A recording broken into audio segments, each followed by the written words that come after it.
If you're based in London or fly through London a lot, you'll know that London has more than one airport. In fact, it has 6. Depending on your schedule and/or budget, you may find yourself as close as 9 miles from central London or as far as 40 miles. Journey times range from 20 minutes if you're flying into Heathrow or City to an hour and a half if you're flying into Luton or Gatwick. So traditional logic would suggest that our business people out there, our executives, A-listers, celebrities, the top 1% who care about time first and have infinitely deep pockets, would fly into City or Heathrow. Yet, many elect to fly into Luton. Why?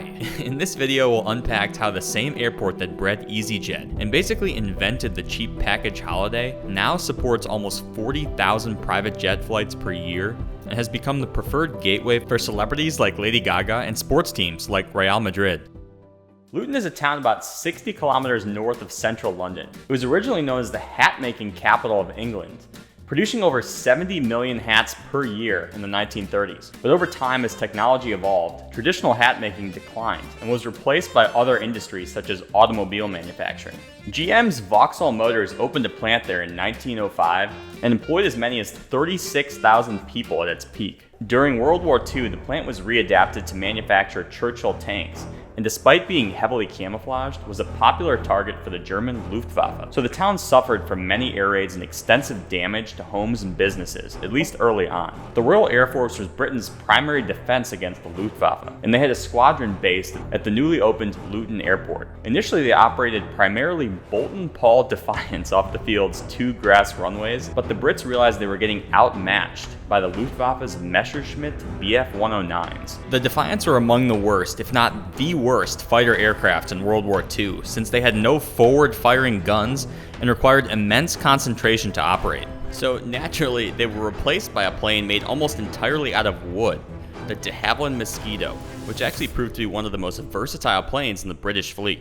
Once we took care of the Nazis, the airport reopened for civilian use, built a new control tower, and eventually installed a 5,000-foot concrete runway in 1960. The concrete runway enabled the airport to handle larger jet aircraft and drove considerable growth for Luton over the coming decades. Luton's relatively low landing fees, slot availability, and abundant tarmac space attracted charter operators such as Altair, Euravia, Dan Air, and later Monarch Airlines, who made international air travel more affordable and accessible than ever before through inclusive package tours. At the same time, business jets were just becoming popular, and many aircraft owners started basing their jets at Luton. The airport had been home to the Hunting Aircraft Company for many years, meaning there was already infrastructure in place to store, maintain, and repair airplanes. Additionally, Luton was home to one of Europe's first FBOs, the storied McAlpine Aviation, who offered fuel, parking, ground handling, and a dedicated terminal exclusively for private jets. In the 60s,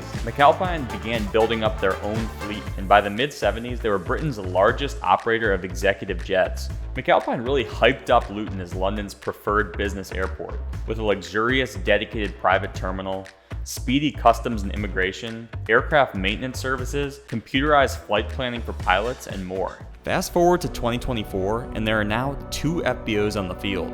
Harrods Aviation, which bought Hunting Business Aviation in 1995, and Signature Aviation, which bought McAlpine in 2000.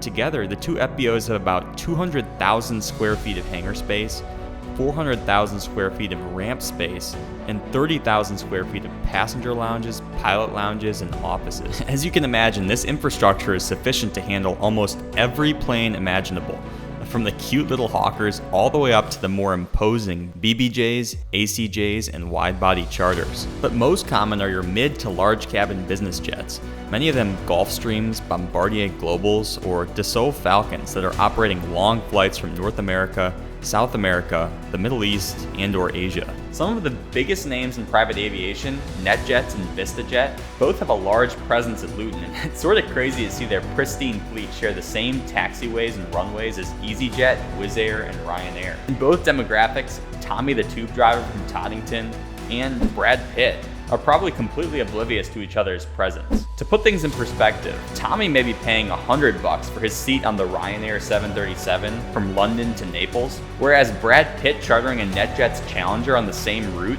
would probably be paying $20,000. But I'm getting distracted. The business jet boom at Luton is no coincidence. It's a direct result of several decisions and policies set by airport ownership that make the airport arguably the most convenient one in the London area for VIPs. First, it's open 24/7. Passengers can fly in whenever they want, assuming there's ramp space at one of the FBOs. This gives the leg up on Heathrow, Gatwick, and Stansted, where night arrivals and departures between the hours of 11 p.m. and 6 a.m. are heavily restricted, if not completely disallowed during certain periods. Because it's smaller, Luton suffers from less congestion, so you're less likely to enter a holding pattern in the air, and you're less likely to be number 15 in line for takeoff. If your FBO handles things properly, you could be airborne in as little as 10 minutes from the time you pull up to the terminal. Another aspect of the strategy relates to real estate. Luton has set aside a good portion of its land to serve the general aviation ecosystem. Not only ramp space, but also hangars, offices, catering, and cleaning facilities to help enable smooth operations for FBOs, private aircraft operators, and their passengers. Within a few hundred meters of the ramp, we find businesses like Up and Away Aviation Detailing, High Flying Food, a caterer exclusively for executive aviation, and First Class Cars, a luxury chauffeur service with insane tricked-out Mercedes vans that they call the Sensati Jet class. So basically, if you base your Gulfstream at Luton, you'll always have a clean plane, you'll never go hungry, and you'll never have to touch a cloth seat again. Additionally, you'll be able to arrive and depart virtually undetected. Luton is lower profile than London's biggest commercial airports, so it's easier to get in and out without being swarmed by press or fans. The private terminals have their own driveways and entrances, so you can essentially come in and out of the back door. Now, despite its smaller size, Luton is equipped with a nice long 7,000-foot runway and all the modern technology to land almost any plane in almost any weather conditions. The airport's ILS system is rated to Cat 3B, meaning visibility can be almost zero and you can still land. By contrast, Biggin Hill, one of London's other popular general aviation airports, only has a 5,000-foot runway and can only support ILS Cat 1 approaches. But smaller GA-focused airports like Biggin Hill also could be really attractive to the private travelers. You don't have to contend with any commercial traffic, and you also get access to some solid FBOs. From an airport's perspective, commercial traffic is almost always more lucrative than general aviation traffic, given you're not only collecting money from the airlines for gate space, offices, and lounges, but you're also generating revenue from all the passengers via car parks and retail, and you can pull in even more from advertising throughout the terminal and public spaces. So it makes a lot of sense for Luton to continue to invest in its commercial infrastructure and expand its commercial capacity, and that's exactly what they've been trying to do.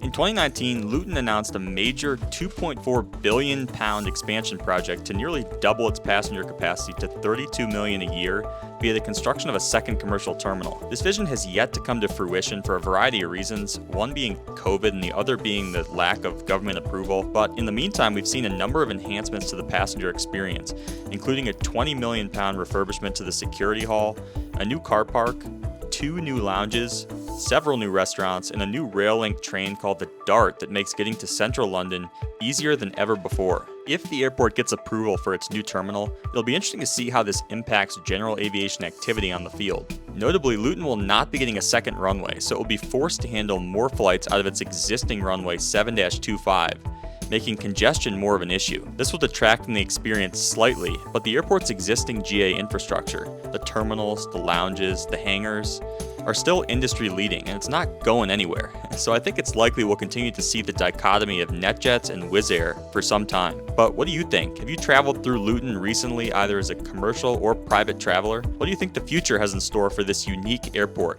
Let me know in the comments, and until next time, I wish you the safest and happiest of travels wherever your journeys may take you. So long.